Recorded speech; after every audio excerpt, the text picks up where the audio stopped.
SneakerCon, pull up on me, man. I got a story to tell. Up on stage, Urban Necessities. Urban Necessities in the house. OGs in the game. Come up with some questions, let us know.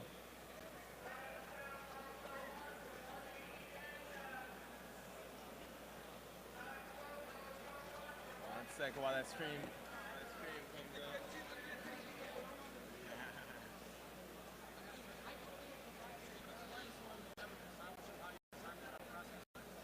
I got a couple consignment staff members up here. We're about to go live in 2 minutes, real quick. Yo. Come on. Yeah, my table. They'll walk you right through it. Everything is like online. You submit everything and they'll take care of you. Good. Appreciate you, bro. Just let me do this first and I got you. Take a second to cue that stream up. We're gonna have it up in a sec. And you're live. I'm here right now at SneakerCon 2017. 2018, I'm a year behind, right? Sneaker School representing with Sneaker Conversations. And right now, we've got a real OG in the game who's got an incredible story to tell. We've got Jaysse from Urban Necessities. Jaysse, tell me a little bit about what Urban Necessities is and tell me about yourself. So Urban Necessities is a sneaker consignment shop located in Las Vegas, Nevada in the heart of the Strip. We're right across the street from the Wynn inside the Fashion Show Mall. We offer consignment at a 10% rate. You know, right now, the resale game is, I think, at somewhat of a height. You know, right now, you know, the legitimacy is there. Brands like you that are authenticating are really doing well. You know, what's right now the split between what you do online and what you do in your store? Well, my store's a little bit different than most consignment shops, right? Most consignment shops are making their living online. And although we hold our own and we do put up big numbers online, our in-store is 3 to 1. And it's because of the foot traffic we're getting in store from the global sneaker community. Wow, you know, you're in Vegas. You know, what's the sneaker community like in Vegas? And tell me how you got started there. Are you from Vegas originally? No, I'm Puerto Rican, originally from Jersey. I've been in Vegas for a couple years now. A couple years back, my mom, you know, I had a daughter, and she was like, Jay, you got to be closer to your kid. And she gave me 20 bucks and a plane ticket to Vegas. I spent my 20 in the airport, and I was homeless for 6 months. Wow, you know, that's an incredible story to know that you started there and have worked your way up to being one of the top consignments in the West. You know, can you tell me a little bit about what does it take to start a boutique? What does it take to build a brand like you've built?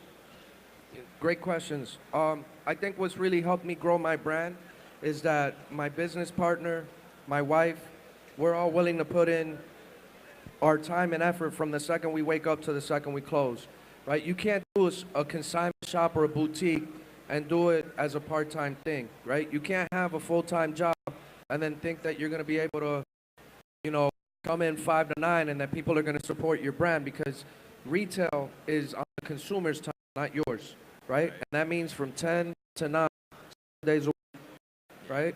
That, and we've looked at it from a very different standpoint than most consignment shops. When I used to walk into other consignment shops, and I mean this with no disrespect, most business owners, most sales reps that are working these shops just hang out behind the register, right? And when I walk into a store and I'm looking at whether it's consignment or not, it's retail, there should be some sort of interaction. And I've tried my best to affiliate the brand with non-introverted people that are warm, friendly, and inviting and are focused on making it a positive experience. So that's helped me grow, right? And we forecasted 3.5 years ago that the game was going to go from margins to volume, right? And I see a lot of private sellers that are complaining about the likes of Gold and StockX forcing everybody to change their prices and go lower. But you know what? You should be excited, because it's a lot easier for a customer or guest to spend $300 instead of $500. Right. You know what I mean? So we were on that train a while ago. I love it. You know, I think that that's really important right now, because the way that you have these online retailers like StockX that are establishing prices, and whether the price is low or high, they're at least giving you a benchmark for around the price point that it should be. And it's good for you to hear you as a consignment shop saying, yeah, that's not hurting us, that's helping us. Nah, What the else about Kelly, it? like you guys should be looking at StockX and Gold as the Kelly Blue Books of the sneaker game. Exactly. And you should use that to your benefit. There's going to be some shoes, yes, you're going to be able to make $1 off of that, buying it from there and then putting it in a shop because market changes. But, to think that, I tell a lot of my staff and I tell a lot of my consigners, there's 3 type of guests that we get, right? You get the first guy or girl that he's only used to shopping at like Foot Locker, Champs, Foot Action, and he doesn't know nothing but retail. So when he comes in and he sees that you're selling a shoe that retailed at $220 for $400, his eyebrow is past his forehead because he doesn't understand it, right? He's like, what you mean you're selling it at that, right? Then the other type of customer that we get or guest that we have is the traditional trap boy that doesn't care. He sees that it matches an outfit and he just pays it because he's got it for that one outfit. And then the majority of your guests and customers that are coming in are the guy that are stuck on their phone and they're comparing your prices to everybody else and they're like, okay, well, I'm willing to pay the 10 or 20 extra dollars because you got it right here, but you're asking 200 more than what these guys are, so I'll just wait the week or two to get it from here. So I see a lot of people losing sales because of that, and then I see a lot more people getting on the train and moving shoes with us because they're now open to, what we've been pitching from day one is you got to undercut everybody. Right now you guys are getting a master class in how the resale industry works, so you need to be paying attention right now. We got an OG who's really breaking this down, and I think that the things and the points that you're making are very valid. Big shout out to StockX, who's one of our sponsors. We're doing a giveaway right now with StockX, who supplied his shoe, so that young people can help and learn about the sneaker industry at sneaker school. And right now we got an OG who's breaking down some knowledge for you. So I got another question for you regarding that. Can you tell me a little bit about what you see being the big trends going into the next few years, whether it be in design or whether it be in the industry? From a design standpoint, I think that I'm not on the design team for anybody, so it could sound like I'm just bumping my gums, but I think that what I've appreciated in the little bit of time that I've been in the sneaker culture, right, which is really four and a half years. I've only been in the shoe game for 4.5 years. When I got into it, it was almost blasphemous to think that the Virgils of the world would get to touch iconic silhouettes and design them, or that YouTubers would get the opportunity to design clothes or sneakers. And you're seeing this happen, right? Or resellers getting the opportunity to collaborate and change silhouettes like forever, right? Like Sean got to design what I think is probably the hottest Nike shoe to drop in the last 5-10 years. That hand down is the coldest Air Max I've seen in a minute. Right. And Big it's shout just out to Sean Witherspoon. yeah, for real. Paved the way for a lot of us. And I think that you're gonna start seeing brands being a little bit more open to dealing with people that are a little bit more like louder or like different. I think different is being embraced a lot more now, and it's a lot easier to accept. Yeah, I agree with that 100%, and I think that, there's a groundswell and a change for people who know how to build a personal brand and can, right now you can go onto YouTube, you can go on Instagram, you can build your brand. And again, but it comes back to what you just said, it's customer service, okay? It's realizing these people follow you because you're giving them something that's unique and authentic, and you're true to your brand. You know what you're doing. You understand. You've learned the game, and that's what again Sneaker School is all about: is learning the game. Don't try to get in here and not know what you're talking about. Talk to guys like this who've been in the industry forever. And the 4 years isn't forever, but I get what you're saying. Forever in terms of years that you're online. Here's what I did. I'm gonna say that I played a very safe route, right? When I first got into the sneaker game, it was because I lost a job. I'd been evicted out of an apartment, car repoed, and I couldn't find another job. And I had added myself to a couple sneaker groups on Facebook, and I started seeing people, paying more money for these shoes, and I couldn't grasp that concept. I was like, this is wild. People are down to pay extra money for something that is only worth this, technically. So when I got into it, I pitched it as a service. I was trying to cater to people that understood that this was going to take time and effort on my part, and that my time and effort shouldn't cost you more, even though I put in the same amount of effort, even though this shoe's more limited than that shoe, right? And I stayed in my lane. Like when I first started, if you look back at like old Facebook posts for me or old Instagram posts for me, when all I could touch was GRs, I told everybody I just want to be the GR king. I don't know Yeezys. I didn't know this, Paranormans. You couldn't talk to me about S. I couldn't help you with that because I didn't know it.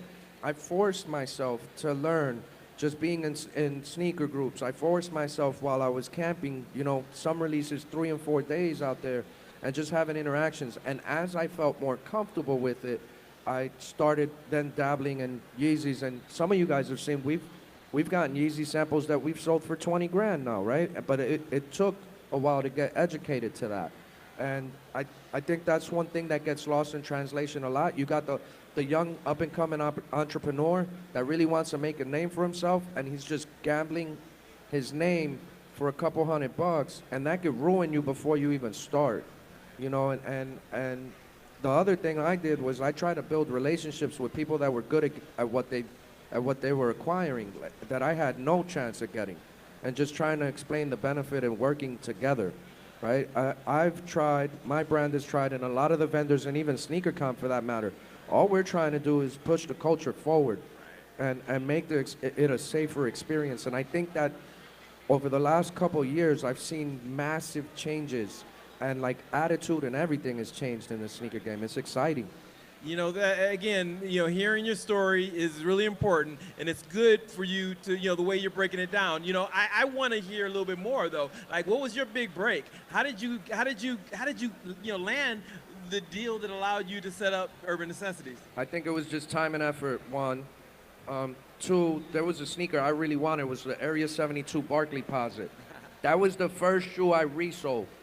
Think about that shoe. That shoe, look right there. He got it right there in his hand. Wow. So that shoe right there, I saw that shoe 3 months before it came out. Bring that shoe up Bring here, that shoe over here. Bring that shoe over here, man. So this was the very first shoe 2J's ever sold, right? This shoe retailed for $275. I met a girl who's now my wife that I got it. I saw a picture of this shoe on Sneaker News. I was at a doctor's office, and a pop-up ad came up for Sneaker News, and it showed me the shoe, and this was dropping like a couple months later, and I lost it. I was like, yo, this shoe's crazy, and I didn't even know about shoes like that back then, right? So I tell Joni when I go back to the crib, I'm like, yo, I want to buy this shoe. It comes out in 3 months. It's $275. She's like, Jay, you don't even have a job, right? So I'm talking about this shoe every single day for 3 months, right? And I was able to scrape up a couple dollars, and I convinced Joni to go camp with me. I had never posted about shoes. I had never sold the shoe, taken pictures of shoes, nothing. I went camp. I finagled 18 pairs at Nike Town. Right? 18 pairs. I basically hit the line and was asking everybody, yo, what are you buying? Oh, you're not buying this? Can I give you a couple dollars to buy this shoe for me while you're in line? This was, if you guys remember, if you were paying attention back then, this was the one shoe that smacked out of that release. So I sold 17 pairs at $200 over retail in 6 hours. And Joni was like, I think you're on to something, right?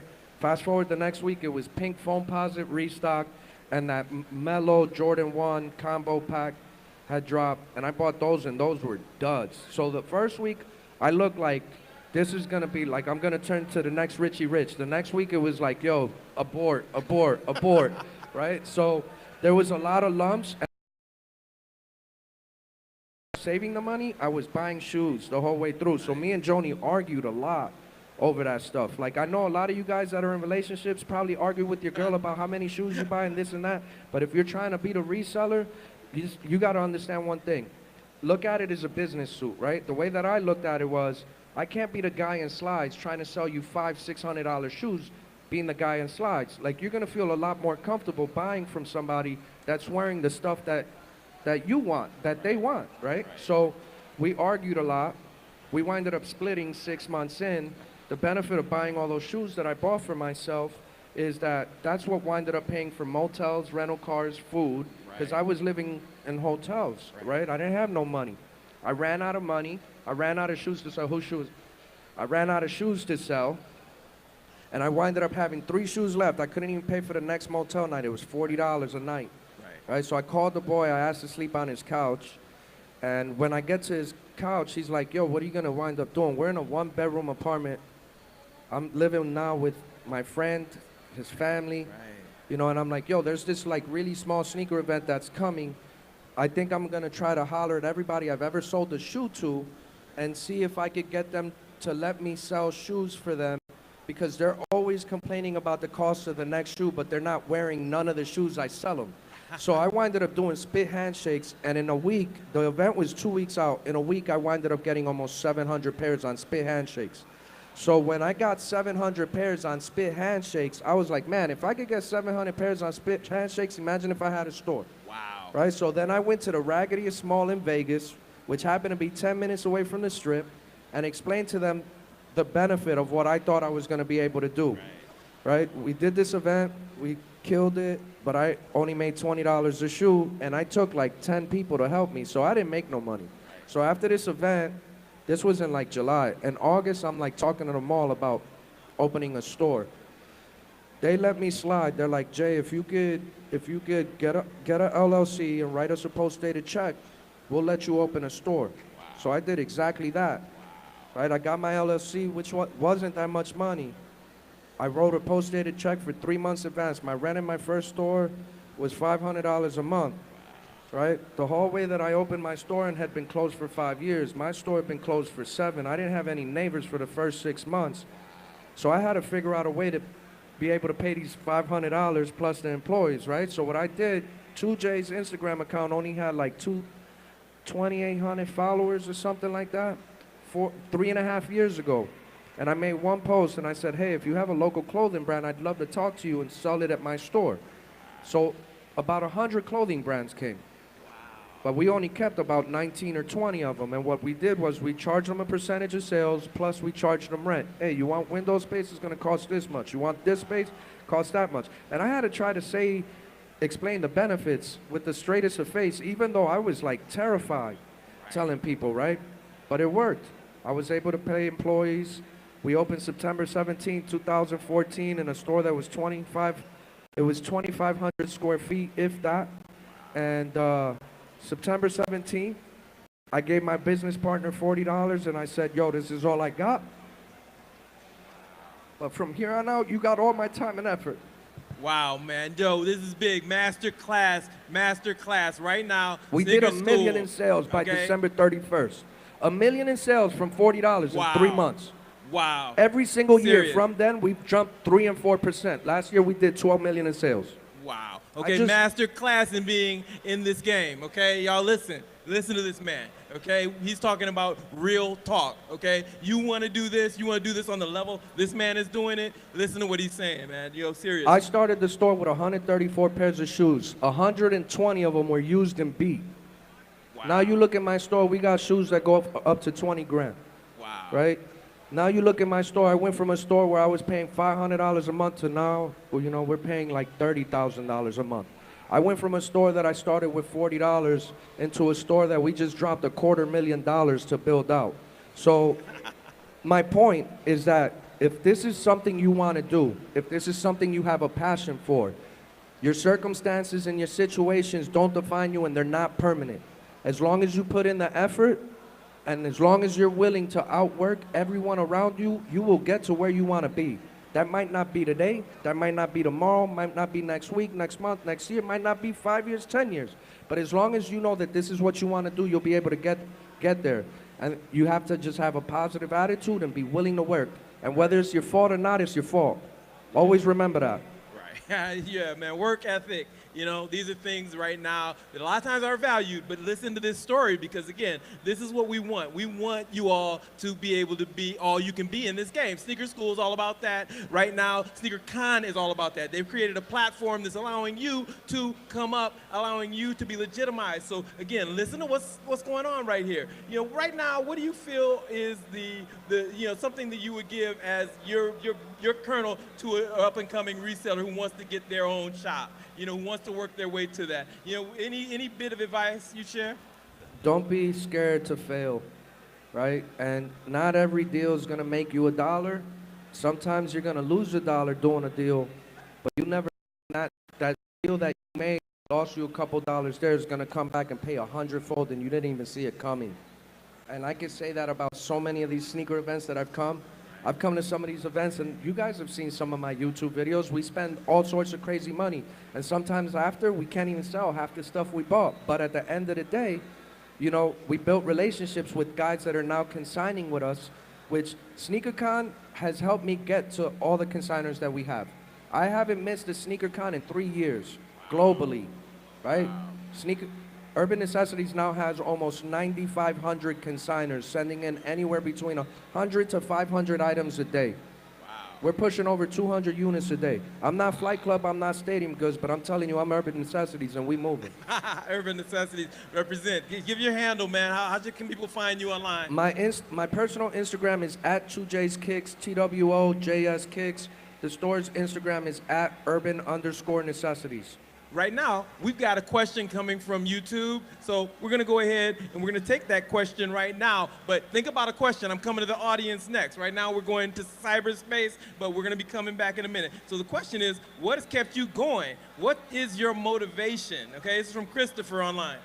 My biggest motivation is the consumer that's paying attention, the supporter. I'm afraid of letting y'all down. You guys are looking at me for motivation. This is all I got for you is time and effort.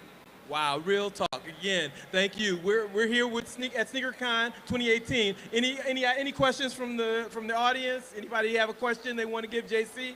Yeah, we got my man over here. Come over here.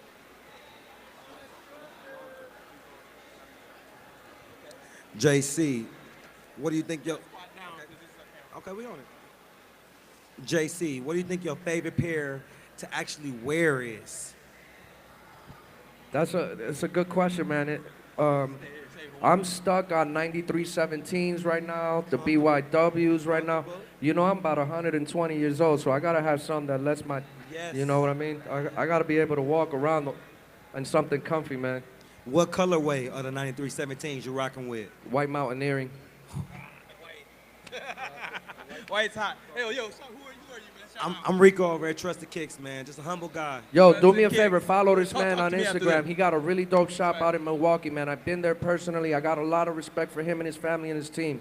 They're doing a great job out in Milwaukee. Yes, respect. Trusted Kicks. Absolutely. You know, again, this is all about, this is a community, this is a family. You guys recognize we got an OG up here. Any more questions for my man Jaysse from Urban Necessities? Okay, we're gonna go ahead and we're gonna wrap it with that then. Thank you so much for taking your time. SneakerCon 2018. Appreciate your in time. the house, Sneaker School. Come back behind the stage. Get in for we're giving away the Yeezy Moon 500 and Kickstradamus J4s. Okay, come behind the stage and sign up. We're giving them away today. Thanks again, man. I appreciate you. Appreciate Respect you. Respect you, man. Much love. Okay.